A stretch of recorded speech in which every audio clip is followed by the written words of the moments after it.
मोदी तीसरे टर्म में कमजोर प्रधानमंत्री हैं, ये तो आपको दिख ही रहा है। सीटों का नंबर कुछ भी हो, तीसरा टर्म जो मोदी का होगा वो उस तीसरे टर्म में वो कमजोर प्रधानमंत्री साबित होंगे। बिहार के लोगों की जिंदगी में क्या फर्क आया?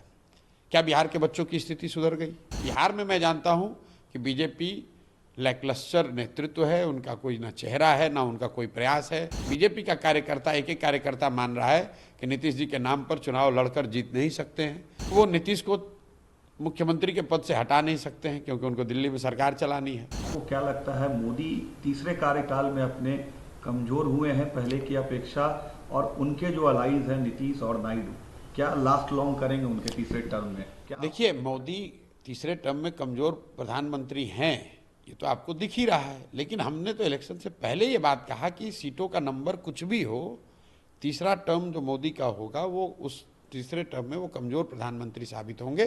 क्योंकि जमीन पर लोगों ने 10 साल 12 साल मोदी जी का कार्यक्रम देख लिया, उनका प्रयास देख लिया, उसका असर देख लिया। आप बिहार को देख लीजिए।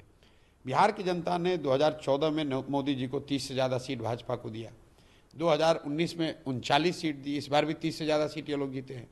लेकिन बिहार के लोगों की ज़िंदगी में क्या फ़र्क आया? क्या बिहार के बच्चों की स्थिति सुधर गई? क्या बिहार में नए उद्योग लग गए? क्या बिहार के बच्चों का पलायन रुक गया? और अगर ये नहीं हुआ तो निश्चित तौर पर आज जितने लोग मोदी जी के फैन थे, जितने लोग मोदी जी के समर्थक वोटर 2014-19 में थे, वो तो आज कमी होगी। और लोकतंत्र में लीडर की जो ताकत है, वो ताकत क्या है? जनता का सपोर्ट। तो अगर जनता का सपोर्ट कम हुआ है तो प्रधानमंत्री रहें या सांसद रहें या विधायक हों या मुखिया हों, उनका ताकत तो कम होगा ही होगा। दोनों अलाइज रहेंगे 5 साल पूरे? देखिए, एलाइज रहेंगे कि नहीं रहेंगे तो एलाइज को पता है, उनको पता है।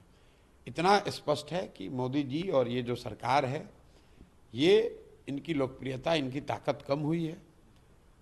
और आगे की लॉन्जिविटी इस पर डिपेंड करेगी कि आने वाले 2-2.5 साल में जो 9 राज्यों के चुनाव हो रहे हैं, जम्मू कश्मीर, दिल्ली, हरियाणा, महाराष्ट्र, झारखंड, बिहार, बंगाल, असम और तमिलनाडु, इन राज्यों के चुनाव के परिणाम अगर बीजेपी के खिलाफ हुए तो निश्चित तौर पर सरकार की स्थिरता को लेकर सवाल उठेंगे।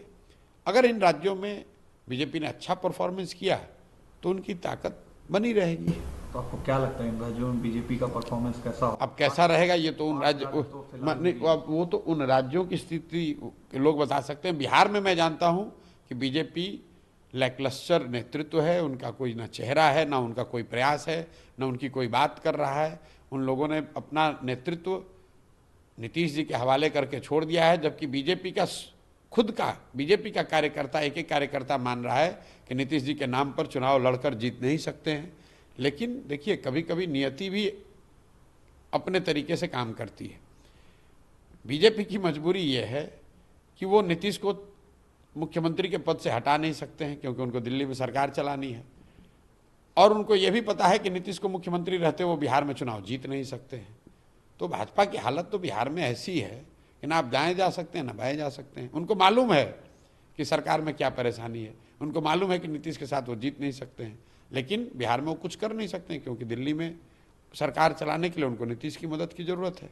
मोदी के तीसरे कार्यकाल का 100 दिन का जो काम है उसको कैसे देखते हैं? उन्होंने जो प्रॉमिस किया था, क्या उन्होंने पूरा किया है? भाई, उन्होंने क्या प्रॉमिस किया था पहले मैंने ध्यान भी नहीं दिया, और उन्होंने क्या किया नहीं किया मेरा उससे कोई सरोकार नहीं है। मैं बिहार में एक तरीके से I am buried in the bushes of Bihar, और मुझे दूसरे किसी चीज़ की ना चिंता है ना ज़्यादा खबर है। 100 दिन कब हुआ मुझे ये भी नहीं मालूम है। 100 दिन में उन्होंने क्या किया नहीं किया, कम से कम बिहार में तो कुछ नहीं दिखा। अगर बिहार में कुछ दिखता तो मैं आपको ज़रूर बताता। बिहार में तो यही दिखा कि जो थोड़े बहुत उनके समर्थक हैं वो भी अब उसको छोड़कर, हताश होकर धीरे धीरे जनस्वराज की ओर जा रहे हैं।